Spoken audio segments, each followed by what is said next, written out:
¿Cómo pudo hundirse en solo 2 horas y 40 minutos un barco construido por las mentes más brillantes de su época y considerado insumergible? Quizás podamos resolver el misterio adentrándonos en los tornillos del Titanic. Y lo digo literalmente. Todo comenzó con una elegante cena en Londres en 1907. Lord William James Parry tenía una gran idea y necesitaba a las personas indicadas a bordo. Invitó al director de la compañía naviera británica, White Star Line, a conversar. White Star ya navegaba el éxito con los viajes transatlánticos, haciendo una fortuna transportando inmigrantes a América. Pero la competencia era feroz. Cunard, uno de sus mayores rivales, acababa de lanzar 2 elegantes y veloces barcos, el Lusitania y el Mauretania. Estos barcos eran lo último en velocidad y lujo. Parry no iba a quedarse atrás. Como presidente de una compañía irlandesa de construcción naval, pensó que si se aliaba con White Star, podrían dominar el mercado. Esa misma noche, durante la cena, comenzaron a idear toda una flota de transatlánticos, el Olympic, el Titanic y un tercer barco que eventualmente se convirtió en el Britannic. Pronto, esas ideas se volvieron realidad. Comenzó la construcción del Titanic y su gemelo, el Olympic. Fue tan impresionante que tuvieron que construir 2 nuevos astilleros en Queen's Island, conocida como el Barrio Titanic, en el puerto de Belfast. Pero construir algo tan masivo no era nada fácil. Harland & Wolff, la compañía británica a cargo de la construcción, tenía las manos llenas. Era el barco más grande que alguien hubiera intentado construir, y se necesitaron 15,000 hombres trabajando día y noche para hacer realidad el sueño. El Titanic y su gemelo se planearon con 269 metros de largo, lo suficiente para superar por 37 metros a los nuevos transatlánticos de Cunard.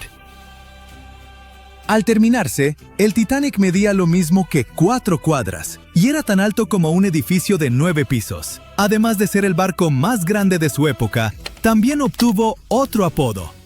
Cuando la revista Shipbuilder lo examinó, lo calificaron como insumergible. Pero algo salió muy mal en el camino. Si le hiciéramos una radiografía al Titanic, encontraríamos 2,000 placas de acero, cada una de hasta 9 metros de largo y unas 3 toneladas de peso. Para armarlo, lo construyeron como un esqueleto metálico gigante, con la quilla como columna vertebral y las placas del casco formando la cubierta exterior. Para vencer a la competencia, el Titanic tenía que ser enorme, pero también rápido. Para lograrlo, tuvieron que innovar con las hélices. Tenía 3, 2 externas de 3 aspas y una central de 4. Las externas, de 7 metros de diámetro, eran impulsadas por los motores de vapor. Estos motores eran los músculos del barco, convirtiendo el vapor en la potencia que giraba las hélices. La hélice central era más pequeña, de 5 metros, y funcionaba con una turbina de vapor de baja presión. La combinación de motores y turbina era tecnología de punta en esa época, y permitía al Titanic navegar a unos 21 nudos. Eso es aproximadamente 39 kilómetros por hora, lo cual no suena muy rápido, pero para un barco de ese tamaño, era impresionante. Las hélices estaban hechas de bronce de manganeso, un material elegido por su resistencia a la corrosión. Créanme, esto es clave cuando atraviesas agua salada del océano. Este sistema de motores podía generar hasta 46,000 caballos de fuerza, el equivalente a 230 carros combinados. Para mover el barco, había 2 grandes hélices a los lados, conectadas a motores que funcionaban como bombas gigantes, impulsándolo hacia adelante. Luego estaba la tercera hélice en el centro, que funcionaba como turbina de vapor, un tipo especial de motor que le daba impulso extra y usaba menos combustible. Todo este sistema no era solo por potencia, también por velocidad. Otros barcos ya usaban la turbina de vapor desde años antes, pero como el Titanic era más grande y pesado, su sistema tenía que ser extra potente para mantenerlo rápido, estable y cómodo para todos a bordo. Así que, después de 2 años de arduo trabajo, el Titanic estaba listo para su primera prueba. El 31 de mayo de 1911, una multitud de 100,000 personas se detuvo a ver al Titanic deslizarse hacia el río Lagan. Lord Parry estuvo acompañado del millonario estadounidense J.P. Morgan, quien había adquirido el control financiero de la compañía White Star. El Titanic flotó por primera vez, pero tardó otro año en equiparse. ¿Qué es jerga naval para convertir ese esqueleto de acero gigante en un lujoso palacio flotante? Tenía de todo: alberca climatizada, baños turcos, palmeras en los cafés, cancha de squash, un salón comedor de primera clase para 554 personas. Según algunos reportes, la suite más lujosa del Titanic fue reservada por una estadounidense llamada Charlotte Drake Cardessa. Pagó $2.500 en 1912. Incluso hoy, eso es mucho dinero por un viaje. Pero si hacemos la conversión, serían unos $75.000 actuales. Todo por un boleto de ida a través del Atlántico. Los trabajadores se apresuraron a terminar de pintar y pulir el Titanic para el 31 de marzo de 1912. El capitán de White Star, Edward John Smith, de 62 años, abordó para supervisar las pruebas finales del transatlántico más grande del mundo. El capitán incluso dijo que este sería su último cruce del Atlántico. Al llegar a América, se retiraría. El 10 de abril, el barco estaba listo para su viaje inaugural. Zarpó hacia Southampton para cargar carbón y a sus primeros pasajeros. La pasajera Sylvia Caldwell le preguntó a un marinero si ese barco gigantesco era realmente insumergible, a lo que él respondió con la icónica frase: «Ni Dios mismo podría hundir este barco». 4 días después de zarpar, el RMS Titanic encontró su destino. Aunque el barco recibió advertencias sobre icebergs, navegaba muy rápido en la oscuridad. Cuando los vigías finalmente vieron el iceberg, estaba demasiado cerca para detenerse o virar. Imaginen intentar frenar de golpe un carro enorme. Ahora imaginen que ese carro pesaba 20,000 veces más que un vehículo normal y se movía absurdamente rápido. Cuando el Titanic intentó esquivarlo, terminó raspando el iceberg por un costado. Aunque la tripulación intentó frenar y girar, el barco rozó el iceberg, abriendo 100 metros del casco y dañando 6 de 16 compartimentos estancos. Esto hizo que la proa se hundiera, mientras la popa se elevaba, como cuando un lado de una palanca pesa demasiado. En un ángulo pronunciado, el barco comenzó a partirse por la mitad, y así fue como finalmente se hundió. Pero, ¿por qué el casco y los remaches se rompieron tan fácilmente? Una expedición en 1991 descubrió piezas del casco del Titanic y encontró que el acero usado era extremadamente frágil, especialmente en temperaturas bajo cero como las de esa noche. El acero no se dobló ni cedió bajo presión. Se rompió como vidrio, empeorando mucho el impacto. Los análisis químicos revelaron que el acero tenía altos niveles de azufre, lo que lo debilitaba. Este tipo de acero frágil, combinado con la alta velocidad y las temperaturas bajo cero, fue una receta para el desastre. Bueno, había fallas en los materiales, pero el diseño del barco también tenía serios problemas. Esos compartimentos estancos no estaban completamente sellados en la parte superior, así que cuando el agua entraba, se desbordaba de un compartimento a otro, acelerando el hundimiento. Si el barco se hubiera construido con mejor acero, un casco doble o compartimentos estancos mejorados, el desastre podría haberse evitado. Quizás lo suficiente para que el RMS Carpathia llegara a rescatar a todos a bordo. El Titanic no era insumergible, pero para su época fue un triunfo de la ingeniería y el lujo. El problema es que ni los mejores diseños pueden siempre vencer a la naturaleza. El vigía grita: «¡Iceberg justo adelante!». El Titanic golpea el hielo. El agua empieza a inundarlo. Los pasajeros de tercera clase están encerrados. No hay suficientes botes salvavidas para todos. Hunde el pánico. Los violines suenan. El barco se hunde. Bueno, todos conocemos la historia de la película Titanic como si fuera la palma de nuestra mano a estas alturas. Pero, ¿y si te dijera que Hollywood nos mintió? Para contar la verdadera historia de lo que sucedió esa fría noche de 1912, necesitamos retroceder un poco. El vigía grita: «¡Iceberg justo adelante!». Sí, esa parte era cierta. Justo antes de las 11:40 de la noche, Frederick Flett notó algo más oscuro que el mar directamente delante. A medida que el barco se acercaba, se dio cuenta de que era un iceberg. Las máquinas se invirtieron rápidamente y el barco giró de forma brusca. En lugar de chocar de frente, el Titanic rozó el costado del iceberg y esparció hielo sobre la cubierta delantera en el proceso. Si recuerdas, en la película, Jack y Rose están teniendo un momento romántico cuando sienten que el barco tiembla tras golpear el iceberg. Todo se sacude como si estuvieran en medio de un ligero terremoto. Algunos pasajeros de la vida real informaron haber sentido algo similar después del impacto, pero según el sobreviviente del Titanic, Frank Prentice, no fue exactamente así. Dijo que no hubo un impacto como tal y todo se sintió más como si estuvieras frenando de golpe con tu auto. El barco se detuvo y eso fue todo. Algunas personas incluso durmieron durante la colisión, lo que confirma que no hubo un impacto tan abrupto. El señor Prentice, curioso por lo que había ocurrido, salió de su cabina y se dirigió a la cubierta. Cuando llegó allí, todo lo que pudo ver fue un poco de hielo en la superficie, no el colosal iceberg que Jack y Rose notaron. Sin embargo, como todos sabemos ahora, el verdadero daño ocurrió por debajo de la línea de flotación, donde el iceberg tenía una esquirla dentada que abrió una grieta de 91 metros en el casco del Titanic. Una vez que la tripulación se dio cuenta de la gravedad del daño, comenzaron de inmediato a enviar llamadas de auxilio a los barcos cercanos para pedir ayuda.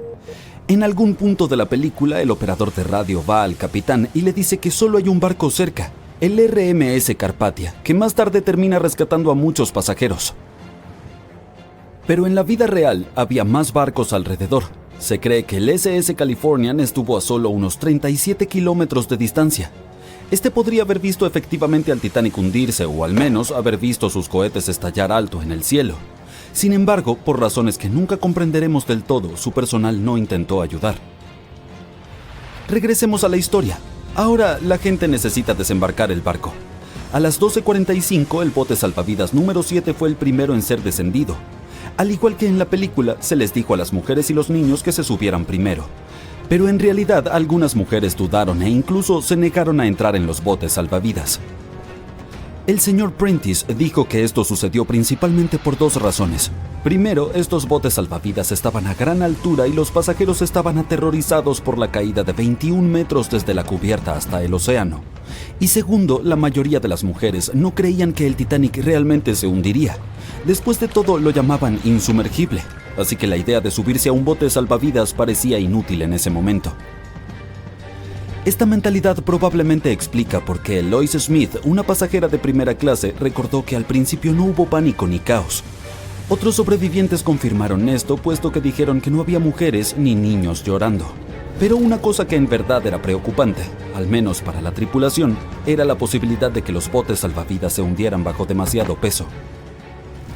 Esta es una de las teorías de por qué los primeros botes salvavidas partieron llevando solo una fracción de su capacidad total. Como el bote salvavidas número 7, que solo llevaba 27 personas aunque podía albergar hasta 65. En total, el Titanic tenía 20 botes salvavidas que podían transportar a aproximadamente la mitad de las 2.200 personas a bordo esa noche. Pero eso no sucedió y ahora sabemos que los pasajeros no tenían idea de que no había suficientes para todos. Mientras las mujeres abordaban tranquilamente los primeros botes salvavidas, los músicos se dirigían a la cubierta. Su único objetivo era tocar y mantener la calma entre los pasajeros. Eso es un hecho bastante conocido, pero la verdadera historia es que algunos sobrevivientes dijeron que nunca vieron ni escucharon a la banda, ni a ningún violinista. No es que Hollywood te haya engañado. Sin embargo, los músicos tocaron durante más de 2 horas después de que el barco chocara con el iceberg. Así que quizá estos pasajeros estaban demasiado aterrados para notar las canciones, o los músicos comenzaron a tocar más tarde de lo que pensamos. Ahora es momento de hablar sobre el terrible trato que los pasajeros de tercera clase recibieron. La película retrató a la tripulación como cruel, como si hubieran encerrado a los menos afortunados bajo cubierta como animales, sin darles oportunidad de llegar a los botes salvavidas para salvar sus vidas. Pero la investigación oficial del desastre sugirió que eso no era cierto. Es decir, sí, menos pasajeros de tercera clase sobrevivieron en comparación con los de primera y segunda clase, pero hubo otros factores en juego. Muchos pasajeros de tercera clase se mostraron reacios a abandonar el barco aferrándose a sus pertenencias y tuvieron más dificultades para subir desde sus camarotes que estaban en los extremos del barco. Algunos sobrevivientes confirmaron que no estaban encerrados. De hecho, fue todo lo contrario. La señora George Wabi, una mujer libanesa que viajaba en tercera clase, dijo que cuando estalló el caos, algunos valientes miembros de la tripulación y pasajeros de primera clase bien vestidos en realidad la ayudaron a subir a la cubierta de primera clase y finalmente a un bote salvavidas. Al principio, el Titanic se hundía lentamente, poco a poco. Los pasajeros informaron haber visto el agua subir y haber escuchado estallidos y cuarteaduras. Luego hubo un fuerte boom. Algunos dijeron que solo había habido una explosión, mientras que otros la describieron como una serie de explosiones más pequeñas que pensaron que habían sido los mamparos cediendo. Y también hubo un grupo de personas que dijo que solo había escuchado un sonido retumbante. Entonces, no todos estuvieron de acuerdo sobre el sonido que habían escuchado, pero un hecho es innegable. A las 2:18 de la mañana, las luces del Titanic se apagaron y el barco se sumió en la oscuridad total. A medida que la proa continuaba hundiéndose, la popa se levantó fuera del agua, lo que ejerció una inmensa presión en la parte central del barco.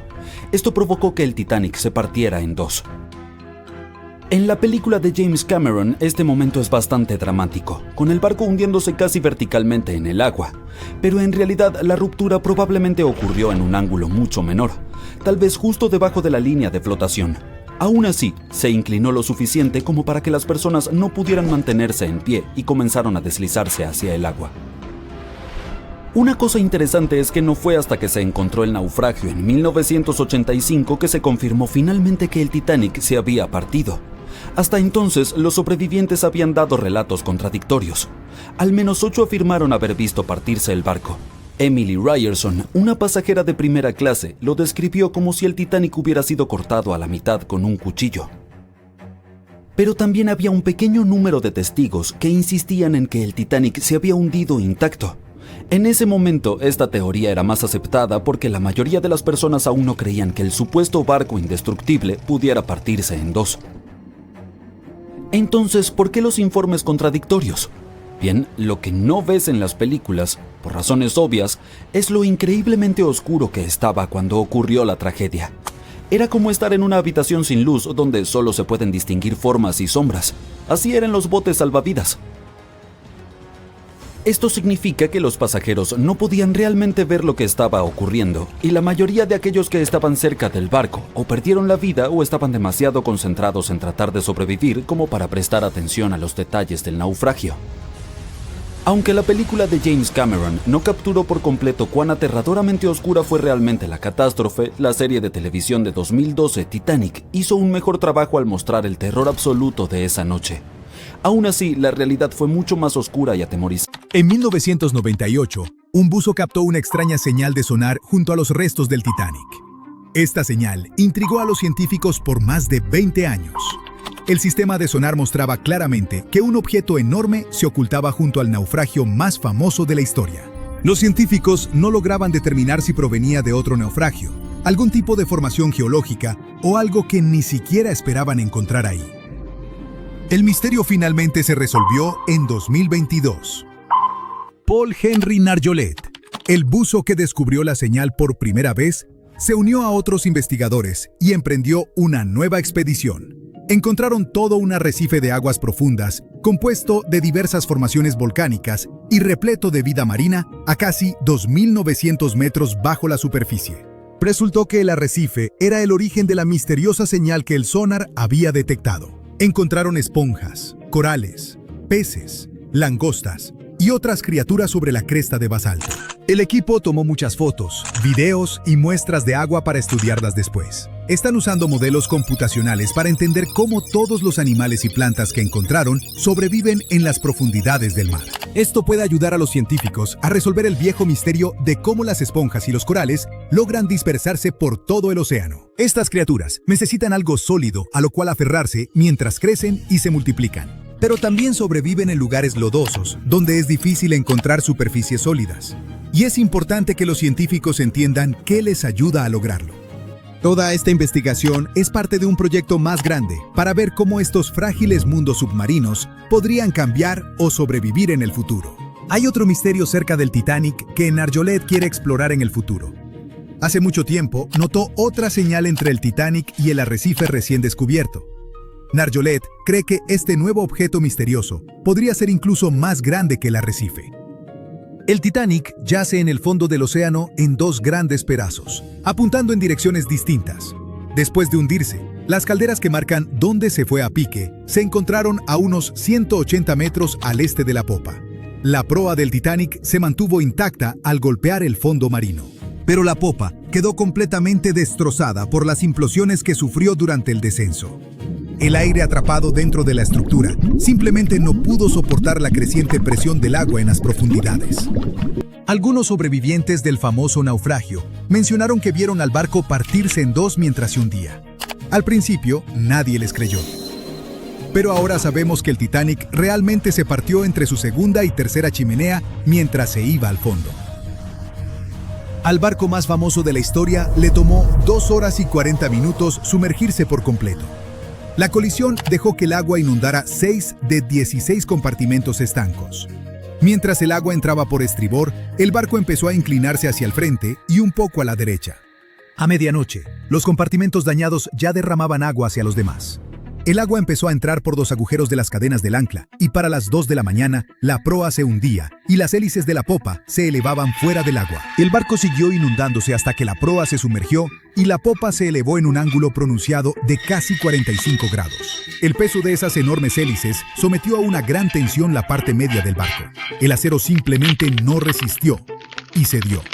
Los sobrevivientes describieron ese momento como un ruido fuerte, como porcelana rompiéndose. Era la superestructura del Titanic cediendo. A las 2:12 de la mañana, la proa y la popa solo estaban conectadas por la estructura del fondo interior. Minutos después, la proa, con un peso de unas 16.000 toneladas, se desprendió de la popa. La popa se elevó bruscamente hasta una posición casi vertical y empezó a hundirse lentamente. A las 2:20, desapareció bajo el agua. Durante el descenso, las grandes chimeneas fueron arrancadas, arrastrando cables y otras partes de la cubierta. El mástil delantero también se quebró y cayó, estrellándose contra el área del puente. La caseta del timón donde el capitán dirigía el barco probablemente fue destruida cuando el mástil se desplomó. La proa bajaba a unos 37 kilómetros por hora y golpeó el fondo del océano casi media hora antes que la popa. El impacto fue tan fuerte que dobló y rompió aún más partes del barco. Las cubiertas traseras de la proa se colapsaron unas sobre otras. El área alrededor del puente donde se controlaba el barco se ve especialmente dañada, como si un puño gigante la hubiera aplastado. El techo y los costados de los camarotes de los oficiales y el gimnasio se hundieron, y las barandillas se doblaron hacia afuera. Algunos expertos creen que cuando la proa dejó de hundirse de golpe, una poderosa ráfaga de agua provocada por la parada repentina se estrelló contra los restos. Causó aún más daño, pero el daño del choque del Titanic con el iceberg ya no se puede ver porque está enterrado bajo el lodo. Si quieres ir a verlo tú mismo, debes saber que las aguas alrededor del Titanic siguen siendo muy peligrosas. Para empezar, los icebergs siguen siendo un peligro en la zona. En 2019, un total de 1.515 icebergs flotaron lo suficientemente al sur como para meterse en las rutas de los barcos que cruzan el Atlántico entre marzo y agosto. Segundo, la luz del sol solo llega a unos 1.000 metros bajo la superficie, y más allá de eso, está completamente oscuro. La zona donde yace el Titanic se llama la zona de medianoche, porque no hay nada de luz. Cuando los científicos bajan a explorar el Titanic, pasan más de 2 horas descendiendo en agua completamente oscura, antes de que el fondo del océano aparezca de repente bajo las luces de su sumergible. Ver cualquier cosa allá abajo es difícil porque las luces del sumergible solo iluminan unos metros al frente, así que es fácil perderse. Para orientarse, los exploradores usan mapas detallados del sitio del naufragio creados durante muchos años y herramientas especiales como acelerómetros y giroscopios para rastrear la posición y orientación de la nave. Aún con toda esta tecnología, sigue siendo muy difícil orientarse allá abajo.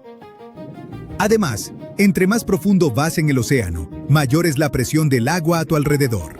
En el fondo del océano, donde descansa el Titanic, la presión es unas 390 veces mayor que la que sentimos en la superficie. Por eso, los submarinos necesitan paredes muy gruesas para soportar estas condiciones extremas y mantener a salvo a las personas adentro. Las corrientes allá abajo no son tan fuertes como en la superficie, pero a veces las llamadas tormentas bénticas pueden crear poderosas corrientes submarinas capaces de arrastrar cosas del fondo del océano. El Titanic se ve afectado por ellas. Las corrientes cerca de él fluyen principalmente de este a oeste y de noroeste a suroeste, pero pueden cambiar de dirección mucho, especialmente alrededor de la sección de la proa. Muchos expertos creen que con el tiempo, estas corrientes moverán suficiente arena y lodo como para cubrir los restos del Titanic con capas de sedimento. Después de más de 100 años bajo el agua, el Titanic poco a poco empezó a deteriorarse. Pequeños microbios han ido devorando el metal a lo largo de los años. Esto creó formaciones oxidadas parecidas a estalactitas, llamadas rustículos. Estos rustículos hacen que el barco se desmorone aún más rápido, especialmente en la parte trasera. Los científicos creen que esta sección se deteriora 40 años más rápido que la delantera. Los restos se van derrumbando poco a poco cada año. Pero mientras nadie los toque ni entre en ellos, deberían mantenerse mayormente intactos por ahora. Y finalmente, los científicos encontraron evidencia de que enormes deslizamientos de tierra ocurrieron alrededor del naufragio del Titanic hace mucho tiempo. Estos deslizamientos enviaron toneladas de sedimento deslizándose desde la pendiente continental cercana. Creen que el último gran deslizamiento así ocurrió hace decenas de miles de años y dejó capas de sedimento de hasta 100 metros de espesor. Pero no te preocupes, estos eventos son extremadamente raros. El insumergible Titanic no se hundió de forma pacífica, lo que hizo más difícil encontrar su lugar de descanso final. El mundialmente famoso RMS Titanic pereció en 1912, pero fue descubierto apenas en 1985 en una misión secreta. Aunque la gente a principios de los años 1900 tenía la ubicación aproximada de dónde estaba el Titanic, no contaban con la tecnología adecuada para encontrarlo. Al hundirse, el barco envió varias señales CQD, que significaban «vengan rápido, estamos en peligro», a un barco cercano llamado Carpathia. «Vengan de inmediato, hemos chocado contra un iceberg, es un CQD, amigo», fueron algunas de las últimas palabras transmitidas desde el telégrafo Marconi en el barco. Estos mensajes código Morse también hicieron posible las primeras misiones de investigación al naufragio. El RMS Carpathia encontró los botes salvavidas llenos de los sobrevivientes del Titanic. Pero el mundo también deseaba con desesperación descubrir qué había pasado con el famoso transatlántico. La llamada de auxilio se realizó 2 horas antes de que todo el barco se hundiera. Un poco más de media hora después de que el último bote salvavidas dejara la embarcación, la proa se sumergió por completo. La popa estaba elevada al cielo y el centro se estaba desintegrando. La proa golpeó el fondo del océano con tanta fuerza que dejó marcas que aún están allí hoy. No se hundió suavemente bajo las olas como nos hizo creer la película de James Cameron. Por eso los investigadores siguen encontrando ollas, sartenes y zapatos esparcidos por todo el fondo del océano. Las familias de las personas más ricas a bordo del barco, como los Astor y los Guggenheim, querían financiar una misión para sacar al Titanic de las profundidades, pero se enfrentaron a la total falta de tecnología para hacer algo tan simple como localizar el barco. Avancemos hasta 1953, cuando se realizó el primer intento serio de encontrar los restos del Titanic. Un hombre llamado Risdon Beasley intentó usar un dispositivo sonoro eruptivo para localizar el barco. Suena extraño, pero hay ciencia que lo respalda. Cuando la dinamita explota, las ondas de la detonación impactan el fondo marino. Con la ayuda de sonares, los científicos podrían determinar si había algo sólido en el fondo del océano. Lamentablemente, Beasley no tuvo suerte. Pasarían otros 20 años antes de que el oceanógrafo Robert Ballard intentara localizar el Titanic. Él tuvo un poco más de suerte que Beasley. En los años anteriores, la tecnología submarina había recibido más financiación y, por lo tanto, funcionaba mucho mejor. Lo intentó por primera vez en 1977. Ballard se asoció con la institución oceanográfica Woods Hole en una misión para mapear el fondo del océano. Aunque la institución lo contrató para probar su nueva tecnología de mapeo, la intención de Ballard era ir un poco más allá y encontrar los restos del Titanic. En el centro de esta nueva nave tecnológica había un agujero que permitía que un tubo largo se extendiera hasta el agua justo por encima del lecho oceánico. En el extremo de este tubo, Ballard instaló un dispositivo con sonares y cámaras. Ellos pensaban que estaban a punto de hacer algo grande, así que llevaron el barco al mar para realizar algunas pruebas. Fue entonces cuando, en una vuelta de prueba, la adversidad los golpeó. El tubo de perforación se rompió, lo que envió todo su costoso material al fondo del océano, tal como el Titanic. Cuando Ballard falló, Otro personaje importante entró en esta historia. Un hombre llamado Jack Grimm, un excéntrico magnate del petróleo. Grimm se había hecho famoso por intentar encontrar cosas como el Arca de Noé, el monstruo del lago Ness y Pie Grande. También intentó demostrar la teoría de la Tierra hueca, que sostiene que el interior de nuestro planeta es completamente hueco y alberga ciudades y naciones subterráneas. Su búsqueda consistía en intentar encontrar un gran agujero en el Polo Norte y así aventurarse dentro de la Tierra hueca. Después de que sus intentos fracasaran, fijó su atención en el transatlántico de lujo que se había hundido, el RMS Titanic. Grimm tenía el dinero, pero no el conocimiento. Así que, como multimillonario, hizo una gran donación a la Universidad de Columbia y pidió a cambio poder utilizar algunos de sus equipos.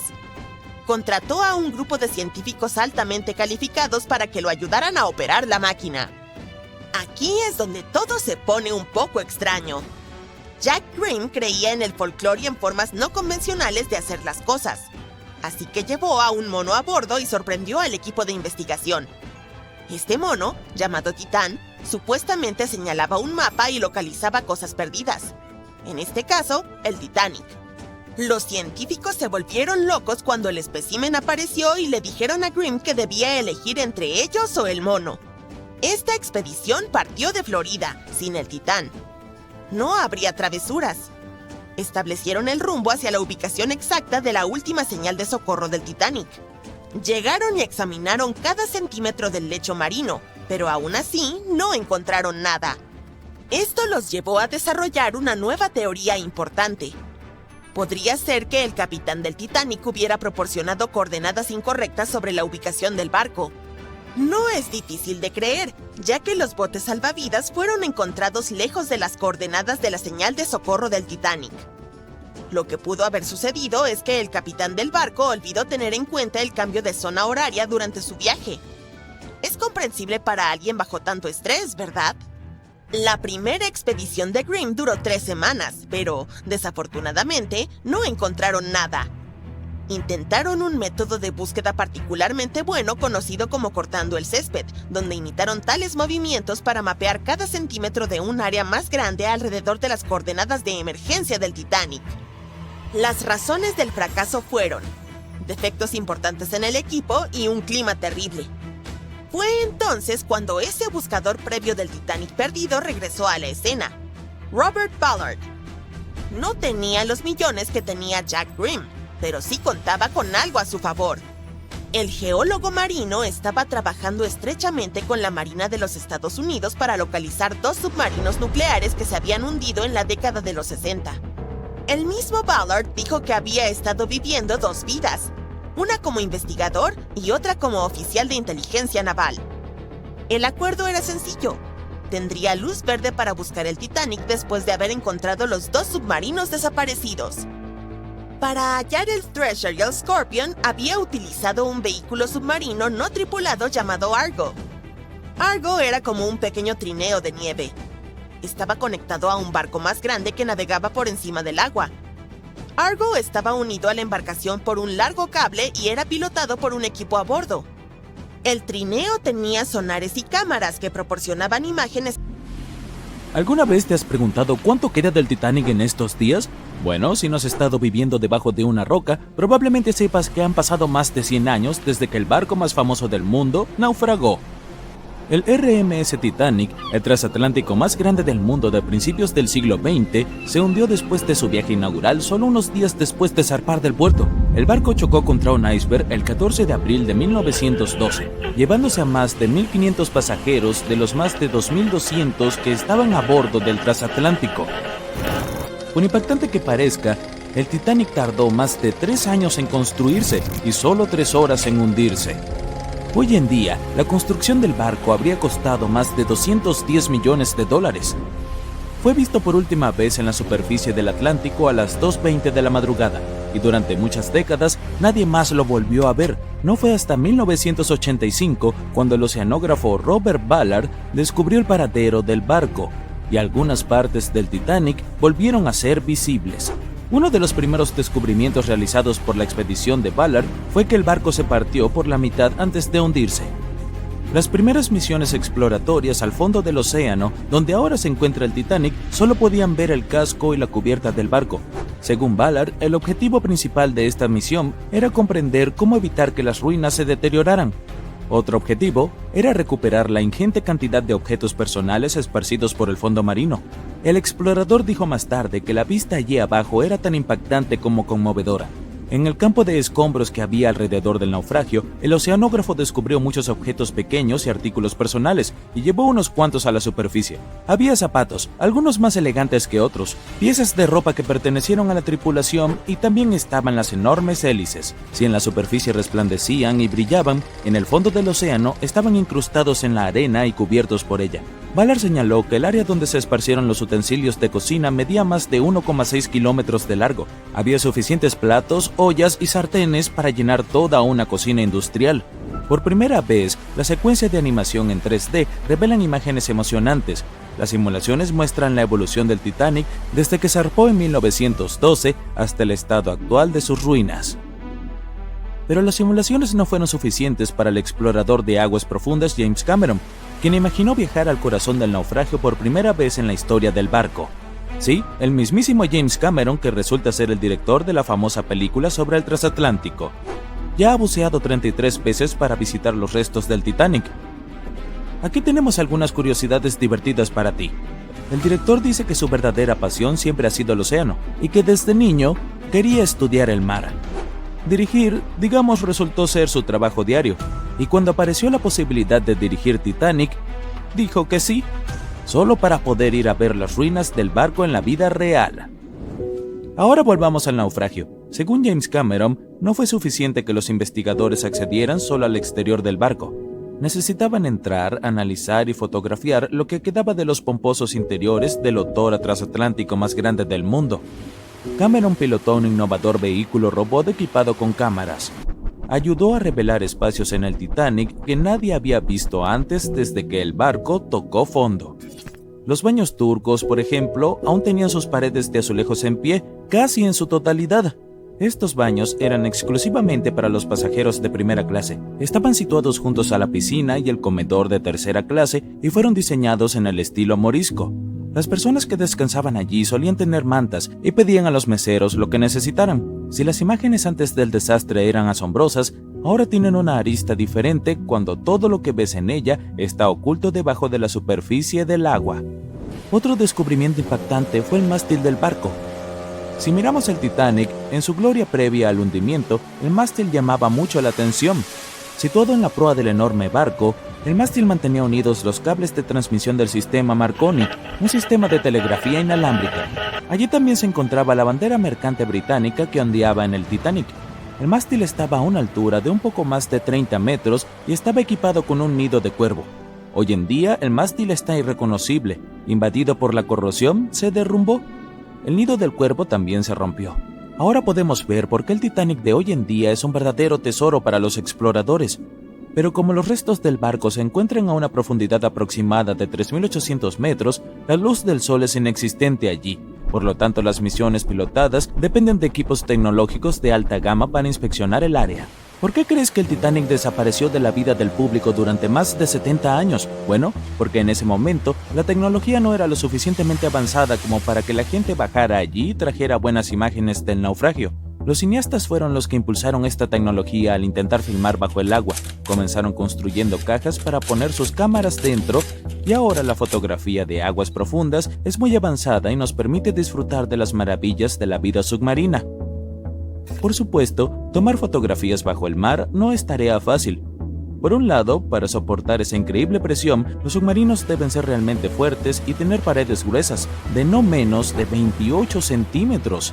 Además, los exploradores deben saber cómo filmar y fotografiar cuando casi no hay luz.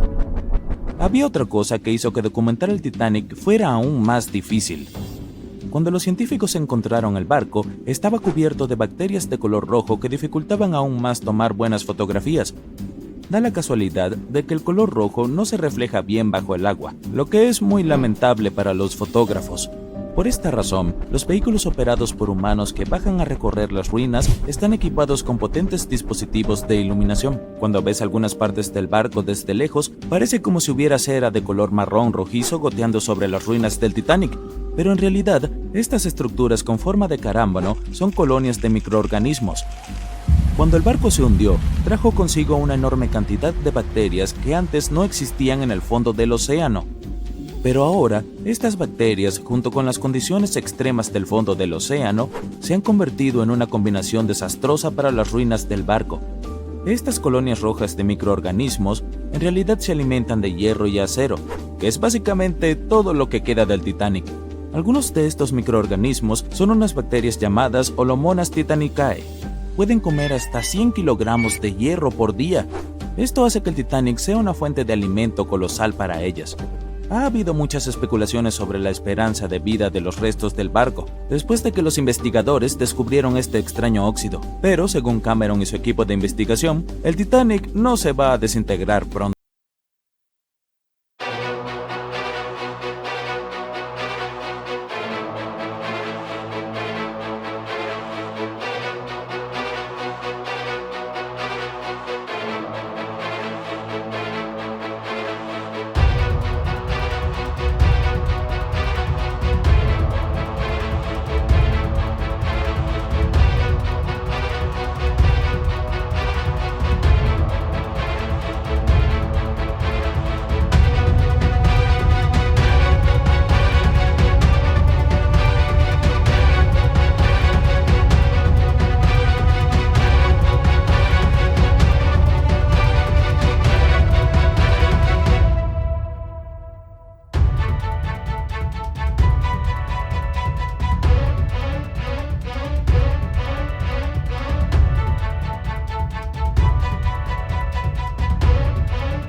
John miraba incrédulo mientras se alejaba en un trozo de madera. En las gélidas aguas del Ártico, se iba lentamente. Contempló el barco en el que había trabajado y vivido mientras elevaba su enorme proa hacia el cielo, y luego se partió por la mitad, provocando un sonido que solo un rayo podría reproducir. Consternado y aturdido, creía que él, y solo él, conocía la oscura verdad que se escondía tras la desaparición del insumergible barco, el Titanic. 5 días antes, mientras este zarpaba en su viaje inaugural, John trabajaba duro junto con sus compañeros en la carbonera, almacenando el carbón para alimentar el poderoso horno del Titanic. Habían abastecido y almacenado más de lo que John había visto en cualquier otro barco en el que hubiera trabajado. Pero este era el Titanic, el más grande que jamás había surcado los mares. En él, nunca podía haber demasiado carbón. Cuando salieron de Belfast y se dirigieron a Southampton, hubo un gran estruendo bajo la cubierta que pasó desapercibido. El horno rugía y las turbinas giraban, empujando al Titanic hacia adelante a un ritmo acelerado. La tripulación vitoreaba mientras el buque avanzaba, sin percatarse del fuerte ruido concerniente. Al llegar a Southampton, Greg subió a bordo entre otros cientos de pasajeros. Con 13 años en el mar, su amplia experiencia incluía el papel de contramaestre en 6 barcos anteriores. Preparado para un nuevo reto a bordo del mayor navío jamás construido, estaba deseando afrontar el siguiente desafío de su carrera. Greg venía con una gran experiencia, especialmente en la navegación por el Ártico. Su papel era vital dentro de la tripulación, conocer los mares que rodean el Polo Norte. Sería un vigía clave cuando se dispusieran a cruzar la peligrosa trayectoria del Callejón de los Icebergs. Greg tenía algunas preocupaciones con respecto al viaje. La órbita de la Tierra estaba notablemente cerca del Sol y de la Luna, lo que provocaba mareas más altas. Esto haría que los icebergs fueran más prominentes, alejándolos más hacia la ruta del Titanic en su viaje a Nueva York. Al evaluar la torre de vigilancia e inspeccionar el equipo disponible, Greg no encontró binoculares. Esto le preocupó, pero los marineros se limitaron a reírse de él. Si en la cubierta faltan cubitos de hielo, seguro que atravesamos un iceberg para reabastecernos. se rió un marinero. Greg no compartía este sentimiento. Ansioso por saber por qué los habían dejado sin equipo en una función tan vital en el barco, Greg preguntó más. Lamentablemente, el oficial que tenía las llaves del armario de suministro de binoculares había sido apartado de la tripulación en el último momento. Greg no podía creer que se hubiera pasado por alto algo tan importante. Para un barco tan poderoso y con tanta gente a bordo, cruzando en una ruta particularmente peligrosa, esto no tenía sentido. Pero como no quería ser multado por irrumpir en la propiedad del barco, Greg lo dejó pasar, esperando que no necesitaran los binoculares.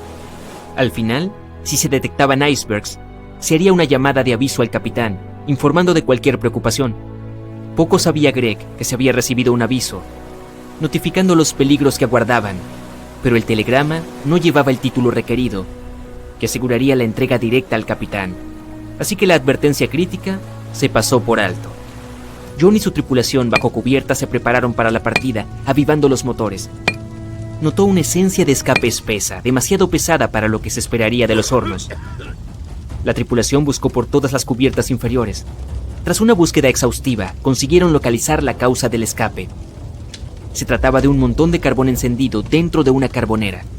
Se desconocía cuándo se había encendido, pero era evidente que una acumulación de carbón había estado ardiendo, aumentando lentamente de tamaño. La cantidad de carbón ardiendo era preocupante. Se dio la alarma, alertando a un oficial para que revisara el asunto. Este evaluó los daños y confirmó al capitán que se consideraba poco preocupante, ya que solo se habían producido daños menores. John no estaba seguro de esta evaluación, ya que sabía que en los espacios confinados rodeados de mamparos de hierro, se produce un ambiente de horno que intensifica el calor con el tiempo. El Titanic avanzaba con fuerza, lo que no tenía sentido para John, ya que acababan de salir de Southampton. Estaba seguro de que habrían dado la vuelta.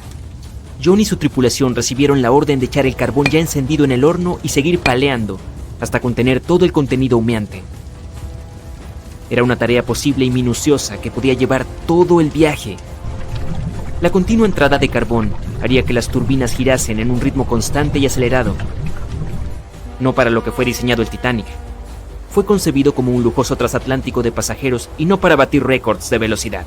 Sin embargo, la tripulación encontraría entusiasmo no solo en reconocer al Titanic como el insumergible, sino también como el más rápido. John y su tripulación continuaron paleando el carbón en el horno durante varios días. La temperatura dentro de la proa era cada vez más caliente. El calor contenido en el mamparo era tan intenso que se debilitaban las costuras de las paredes de hierro y los remaches. 2 días más, solo 2 días más. John se reía, tratando de levantar el ánimo de sus compañeros mientras trabajaban sin descanso. Pero mientras todos reían, bromeaban y esperaban con ansias llegar a tierra firme, se acercaban, sin saberlo, a su destino. El Titanic avanzaba a toda velocidad por el tranquilo mar. Greg miró hacia adelante, arriba en la torre de vigilancia, manteniéndose alerta, ya que ahora estaban en territorio de icebergs. A pesar de que el camino estaba despejado, podían producirse falsos horizontes, lo que creaba confusión sobre lo lejos que estaban realmente los objetos en la distancia. Al viajar por las aguas de la corriente del Golfo hacia la corriente del Labrador, más fría, las columnas de aire se enfriaban de abajo arriba, creando una inversión térmica. Esta presión de aire increíblemente alta aseguraba la ausencia de niebla, proporcionando una visión aparentemente clara. Pero la inversión térmica puede crear ilusiones ópticas, mostrando el horizonte más lejano, apareciendo más alto en la distancia, enmascarando cualquier objeto que pudiera venir antes. Estos falsos horizontes llenos de mar ocultan fácilmente cualquier iceberg que pudiera estar acercándose. Greg conocía los peligros de un mar tranquilo en el Ártico y prefería las aguas agitadas, donde es más fácil detectar los icebergs entre las olas. Desde el mirador, Greg miraba hacia el oscuro abismo que tenía delante. De repente, a 1,5 kilómetros justo delante, una imagen formidable surgió rápidamente de las oscuras aguas que lo rodeaban. ¡Iceberg, justo al frente!, Greg gritó a su compañero, que rápidamente llamó al timón y les indicó que viraran con fuerza a estribor. El timonel recibió la llamada. En el calor del momento, giró el timón en sentido contrario a las agujas del reloj. Entonces se dio cuenta de que había girado el timón en el sentido equivocado y se puso rápidamente en la dirección contraria. El barco se dirigió hacia el iceberg, virando a babor y reduciendo la velocidad. Aunque hubo un retraso en el giro del timón, la corta distancia desde la señal y el ritmo rápido con el que navegaban puede que no hayan supuesto ninguna diferencia. A medida que se acercaban al iceberg, parecía que lo iban a perder, pero más del 87% de este estaba bajo el agua. y cuando se acercaron al costado, el hielo oculto debajo golpeó la proa de babor, perforando el costado del casco con un desgarro de 1 metro cuadrado. El barco se agitó y todos a bordo se dieron cuenta de que algo estaba mal. Entre la confusión y el miedo, no se dieron cuenta de los daños. Mientras se orientaban, 6 de los 16 compartimientos se llenaban rápidamente de agua de mar. El casco solo podía soportar que se llenaran 4 compartimientos antes de hundirse. El tiempo corría mientras el Titanic descendía a las profundidades. El debilitado mamparo con pilares y remaches de acero calentados se rompió bajo la presión y el repentino cambio de temperatura del agua helada. Se dio la orden de abandonar el barco. Se prepararon los botes salvavidas para ser liberados mientras enviaban señales de ayuda a los barcos cercanos. El operador de radio estaba sentado, llamando constantemente a un barco cercano que había estado en contacto con el Titanic recientemente. Hubo una comunicación constante con este barco durante los últimos días, proporcionando avisos de icebergs desde que el Titanic partió de Southampton. El último mensaje de advertencia recibido fue hace apenas 1 hora. Al recibir el último aviso, el operador respondió ignorantemente: «Cállate», dando por sentado que sus avisos de icebergs no tenían sentido. Tras esta desafortunada respuesta, el barco apagó su radio y guardó silencio. El barco más cercano que respondía a sus señales de socorro se encontraba a 800 kilómetros de distancia, demasiado lejos para prestar ayuda a tiempo. Hubo innumerables errores que causaron el final acuático del Titanic, ya fuera por contribución directa o por pura ignorancia. El más trágico de ellos fue el número de personas a bordo del barco, 2.224. Solo había suficientes botes salvavidas para rescatar a 1.178, apenas la mitad de la gente.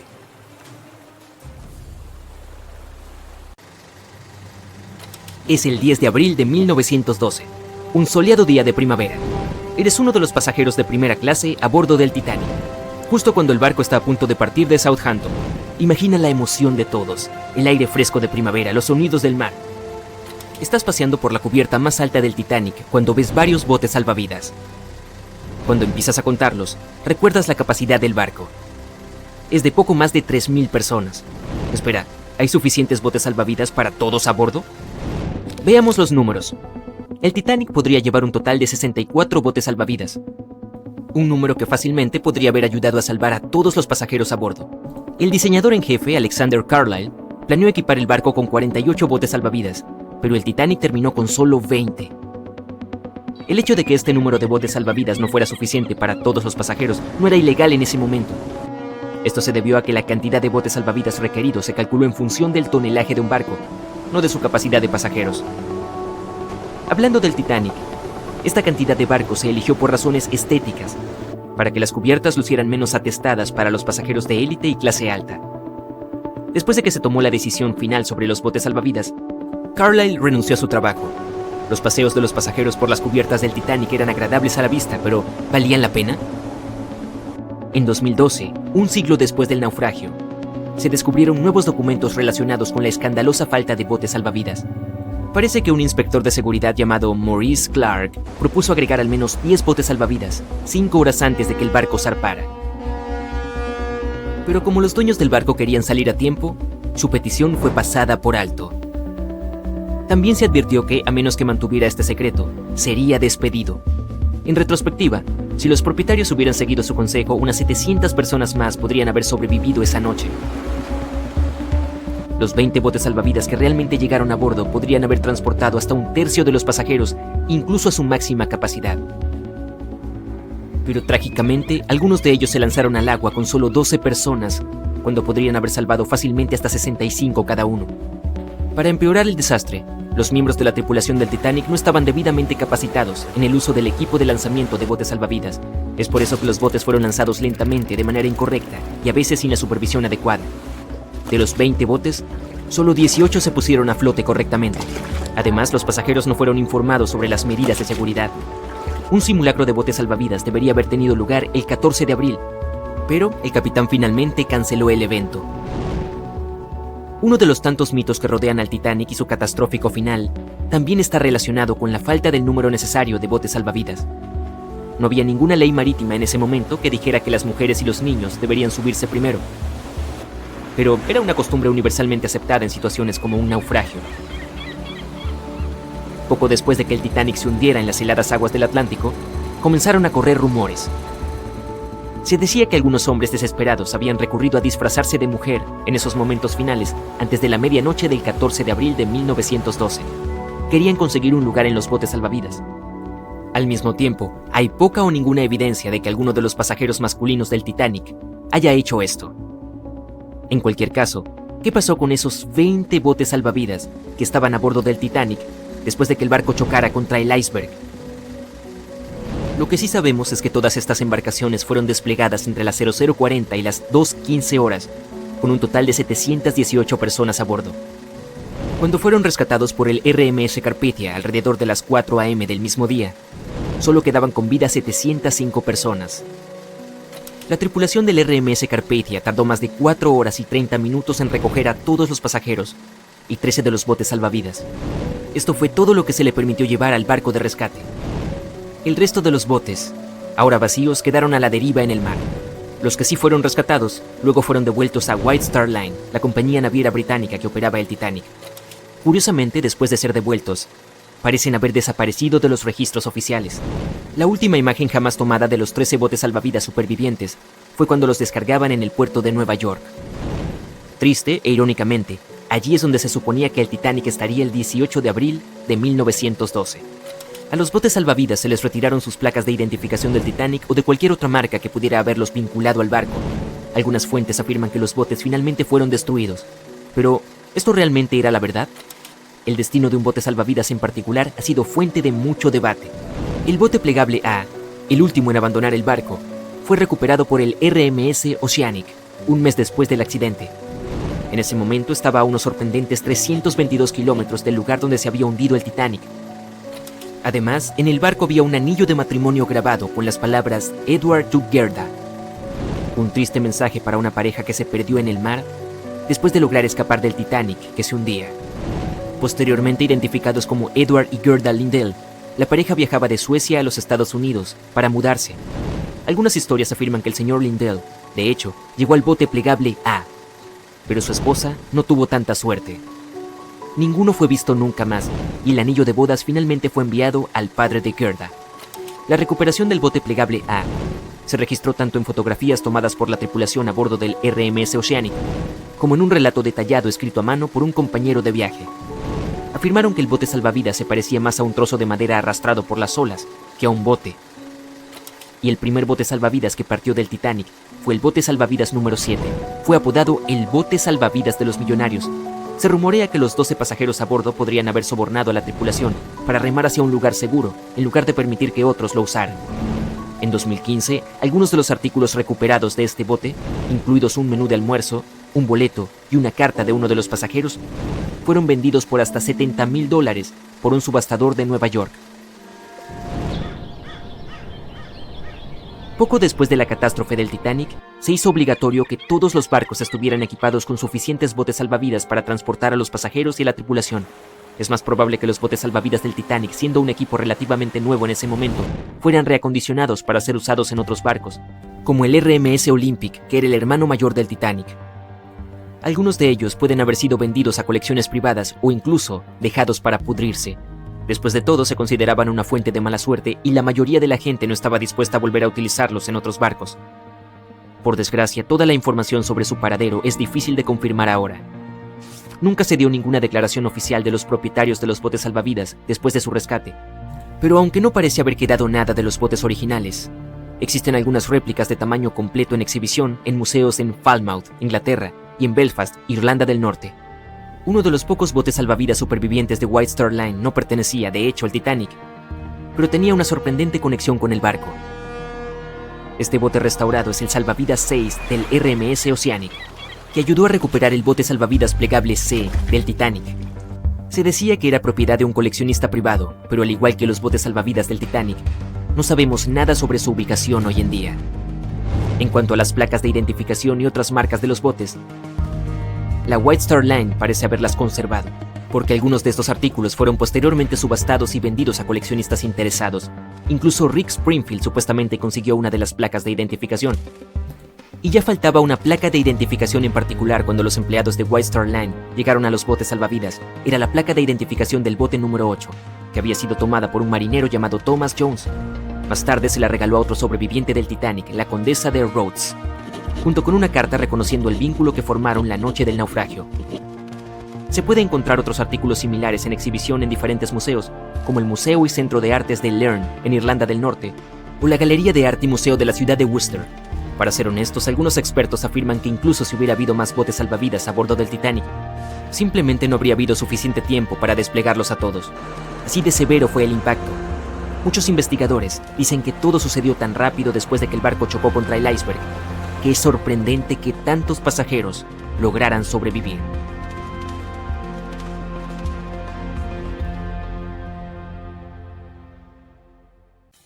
...14 de abril de 1912... La noche oscura se llenó de horribles sonidos de un recipiente de metal gigante que se partía en dos. El barco más grande de esa época chocó con un iceberg que se encontraba en su camino.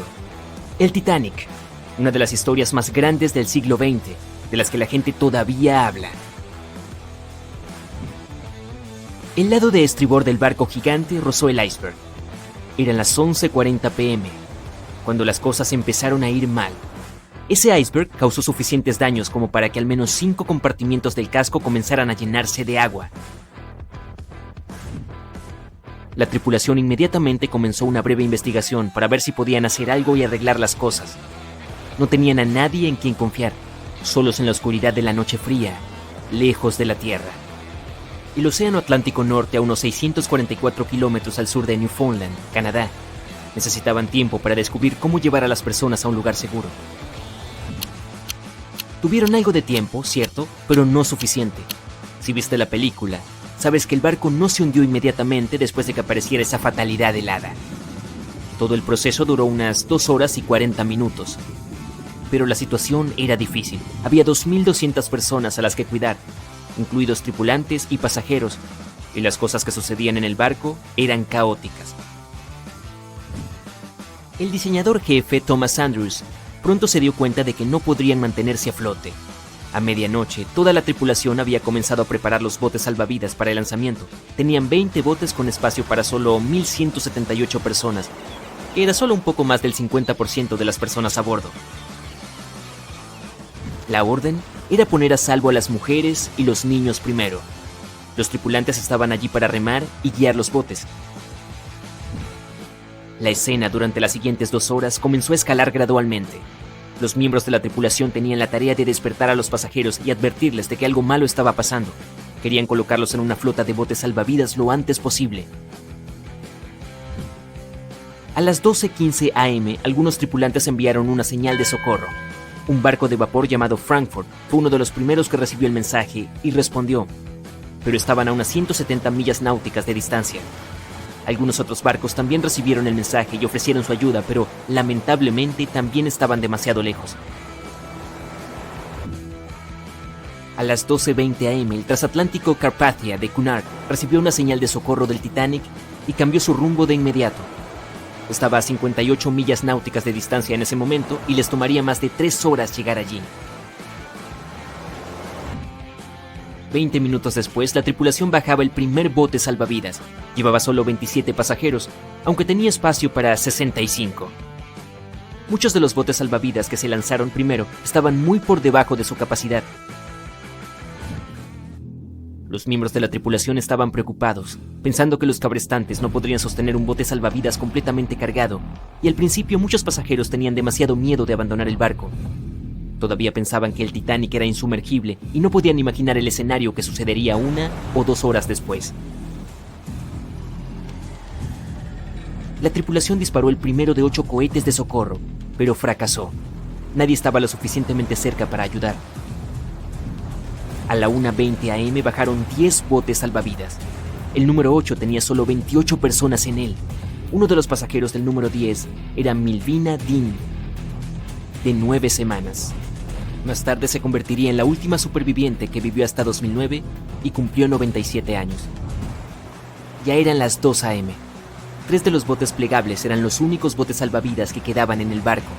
La proa se había hundido hasta el fondo y se había inclinado muy por debajo de la superficie. Las personas a su alrededor ahora podían ver claramente las hélices de popa sobre el agua. La tripulación estaba bajando el bote salvavidas plegable D desde el techo de las habitaciones de los oficiales con más de 20 pasajeros en él. Cuando la proa del barco se hundió, el agua arrastró el plegable A de la cubierta. Esas 20 personas luchaban porque su bote estaba parcialmente lleno de agua. Cuando los miembros de la tripulación intentaron soltar el plegable B, se cayó. Antes de que lo enderezaran, el agua lo barrió del barco. 30 pasajeros lograron encontrar seguridad en el bote salvavidas volcado. A las 2:17 a.m., el operador inalámbrico del barco decidió transmitir una última llamada de socorro. Un minuto después, la luz del barco finalmente se apagó.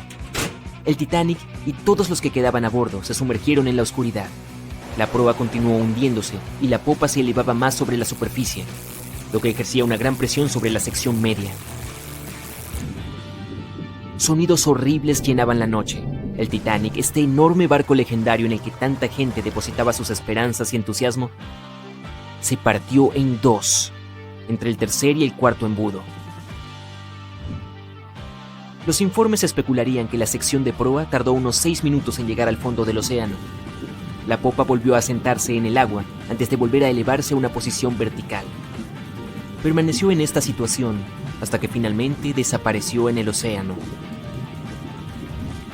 A las 2:20 a.m., la popa aparentemente retuvo aire en el interior y la presión del agua la aplastó a medida que bajaba. La popa aterrizó a unos 610 metros de distancia de la proa. La gente consideraba al Titanic como el barco más rápido del mundo. Pensaron que era insumergible porque 4 de sus compartimientos podían inundarse, y eso aún no causaría una pérdida crítica de flotabilidad. Su vida fue problemática desde sus inicios. Mientras el barco salía del puerto, se movió a medio metro de otro barco llamado New York. Se las arregló para pasar de forma segura, lo que fue un gran alivio para todos los pasajeros preocupados que se amontonaban en las cubiertas. El Titanic zarpó el 10 de abril. Su primer viaje fue a través de la altamente competitiva ruta del Atlántico. En la fecha del lanzamiento, el Titanic se convirtió en el objeto móvil más grande en la historia de la humanidad. 269 metros de largo, 28 metros de ancho. No tan grande si lo comparas con los barcos actuales. El crucero más grande del mundo en la actualidad es el Symphony of the Seas de Royal Caribbean, que tiene aproximadamente 5 veces el tamaño del Titanic. Si pones esa nave en posición vertical, sería casi tan alta como el Empire State Building, que mide 380 metros sin antenas. Pero el Titanic fue una gran atracción en su época. En un momento de su viaje, se detuvieron en Francia, luego de lo cual hicieron otra escala en Irlanda. Una vez que los últimos pasajeros abordaron, el enorme barco partió a toda velocidad hacia su destino final, la ciudad de Nueva York. 4 días después del inicio de su travesía, el Titanic no logró desviar su rumbo de un enorme iceberg. La historia que todos conocemos. Solo sobrevivieron 700 personas, y la mayoría eran mujeres y niños. La noche era extremadamente fría. 1 hora y 20 minutos después de que el Titanic se hundiera en el fondo del océano, los sobrevivientes ni siquiera estaban seguros de que alguien viniera a salvarlos. Por fin vieron una luz. Se trataba del Carpathia viniendo hacia ellos. Vinieron por la gente en los botes salvavidas. La tripulación los subió a bordo y sacó del agua a un puñado de pasajeros. Muchos barcos intentaron ponerse en contacto con el Titanic unas horas después de que se hundiera. Sus mensajes nunca fueron devueltos. Más tarde, cuando hubo una investigación sobre lo que realmente sucedió, descubrieron que el transatlántico Californian de Leyland había estado a menos de 32 kilómetros de distancia cuando el Titanic se estaba hundiendo, pero la tripulación no escuchó las señales de socorro provenientes del Titanic porque su operador de radio no estaba de servicio.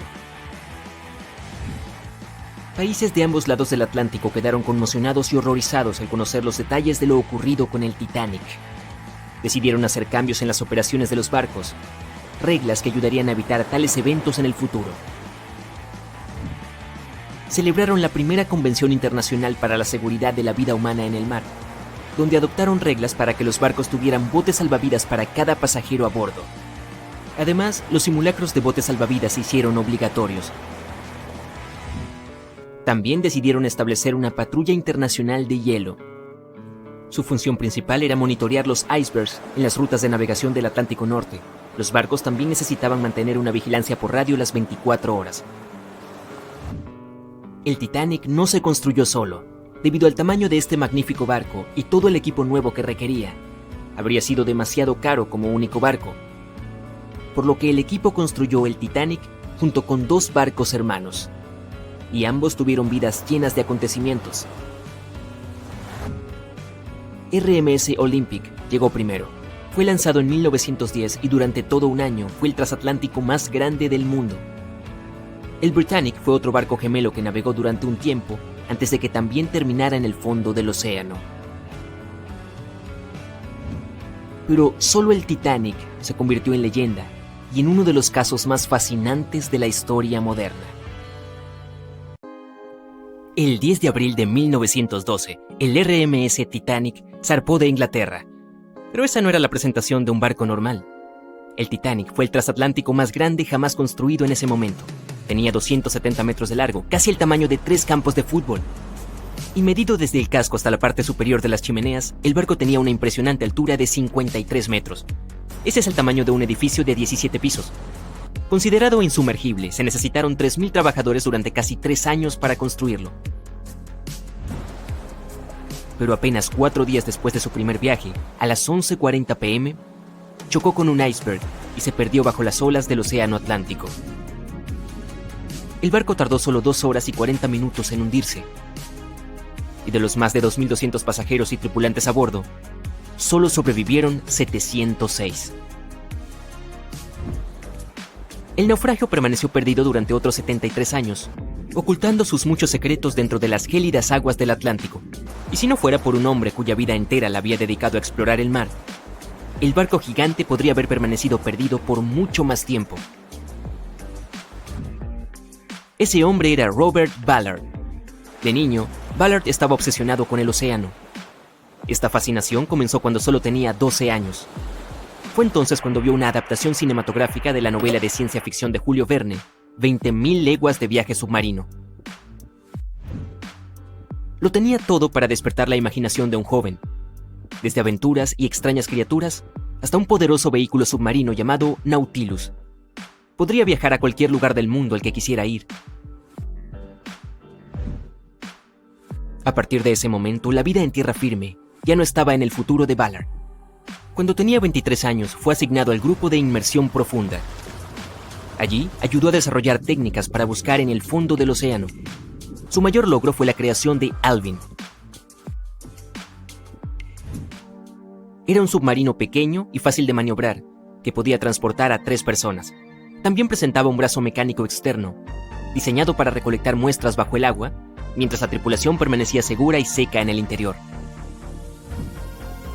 El submarino Alvin rápidamente demostró ser útil para una variedad de tareas. Por ejemplo, una vez se utilizó para rastrear un avión que se había estrellado en el mar.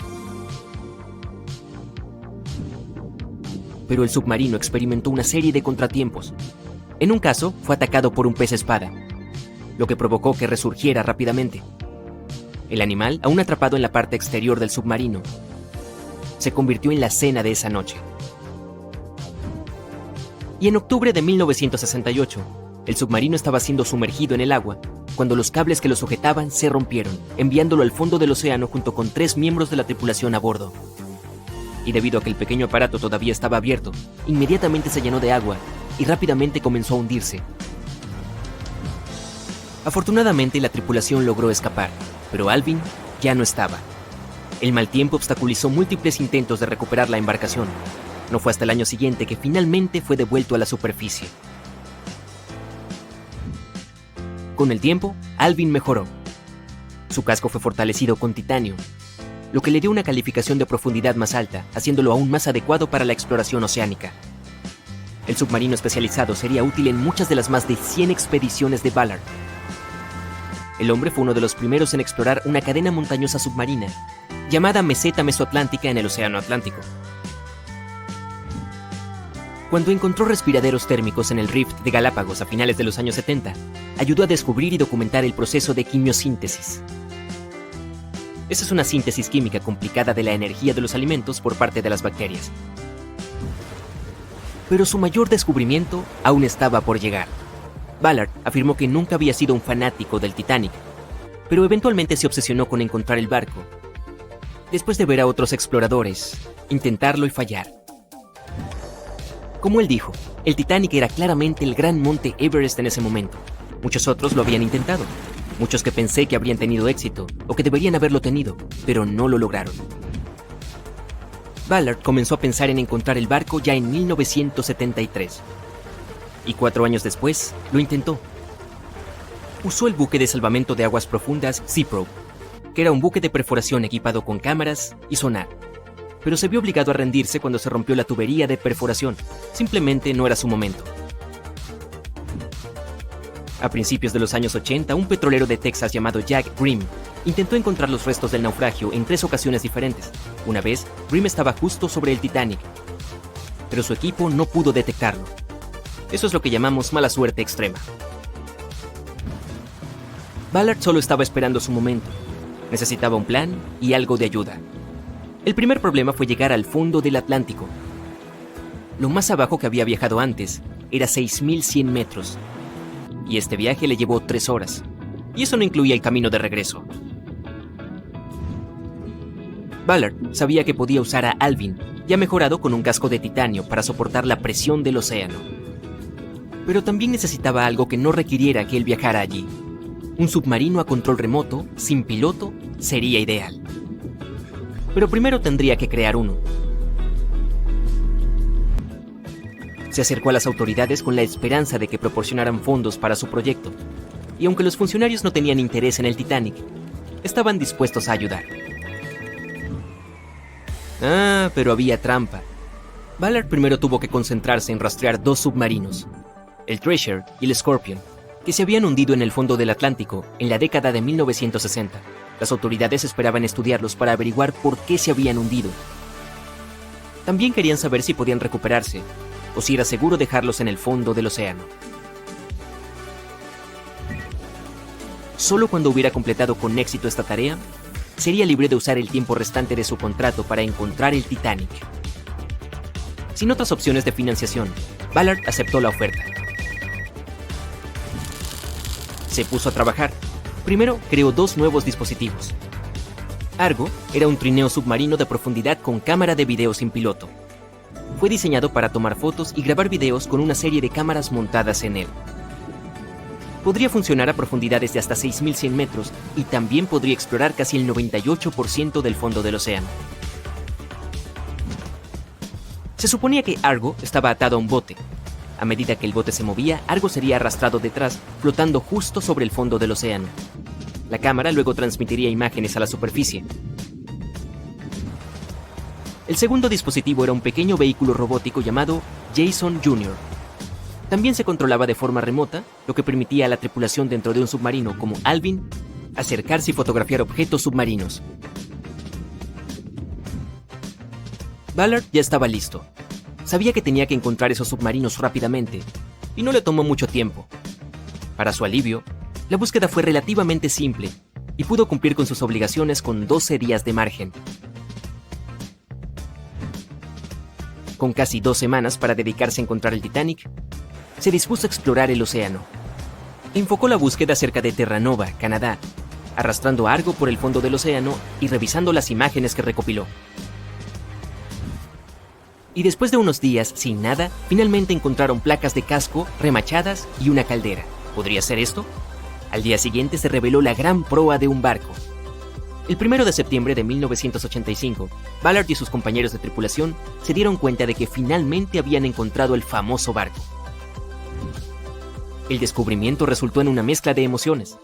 Ballard estaba emocionado de ser el primero en encontrar el lugar de descanso final del Titanic, pero también estaba abrumado por el sentimiento de dolor por aquellos que habían sufrido cuando el barco se hundió. Durante los siguientes 4 días, la tripulación exploró los restos del naufragio. Encontraron el nido del cuervo, desde donde se había visto por primera vez el iceberg. Además, finalmente hubo evidencia de cómo el enorme barco se había partido en 2 antes de hundirse, y se encontraron ambas mitades del barco. Había muebles y vajillas, Y lamentablemente, varios zapatos de cuero de los que no habían llegado a un lugar seguro estaban esparcidos por el fondo del océano. Ballard tuvo éxito donde otros fracasaron y se convirtió instantáneamente en una celebridad en todo el mundo. Uno pensaría que ubicar el Titanic sería suficiente para un hombre, pero no para Ballard. En 2019, asumió el reto de resolver otro misterio: la desaparición de Amelia Earhart. Earhart había intentado ser la primera mujer en volar alrededor del mundo. Desafortunadamente, desapareció en algún lugar sobre el Océano Pacífico en 1937. Ni ella ni su avión fueron encontrados. Ballard esperaba que su suerte con el Titanic lo ayudara a encontrar dónde se había hundido Earhart, pero su expedición no pudo encontrar nada. Y aunque Robert Ballard ha encontrado más naufragios que nadie, es solo la punta del iceberg. Se estima que hay más de 3 millones de naufragios en el océano y Ballard solo ha localizado 100 de ellos. Ahora, con más de 70 años, el hombre espera alentar a los jóvenes a continuar con su trabajo de exploración del océano y sus muchos misterios. En 1989 comenzó Jason Learning Project para inspirar a los estudiantes de primaria a dedicarse a las ciencias, tecnología, la ingeniería y las matemáticas. Y también tiene su propio barco de investigación llamado E.V. Nautilus, por el nombre del submarino en la novela de Julio Verne. Un merecido homenaje a la historia que inspiró su carrera.